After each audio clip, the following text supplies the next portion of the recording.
جب تم میں سے کوئی اپنے مسلمان بھائی سے محبت کرے تو اسے جتلا دے کہ وہ اس سے محبت کرتا ہے۔ جنت میں ایسے لوگ داخل ہوں گے جن کے دل چڑیوں کی طرح نرم ہوں گے۔ جس نے رمضان کے روزے کو فرض سمجھ کر ثواب کی امید سے رکھا وہ بخشا گیا۔ صدقہ برائی کے 70 دروازے کو بند کرتا ہے۔ مسکین کو وہ کھانا مت کھلاؤ جسے تم خود نہیں کھاتے۔ کھانے سے پہلے وضو کرنا تنگ دستی کو دور کرتا ہے۔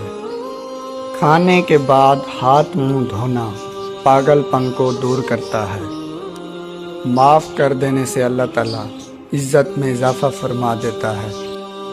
اپنے والد کو نام سے نہ پکارا کرو اور نہ ہی ان کے آگے چلا کرو اور نہ ہی ان سے پہلے بیٹھا کرو۔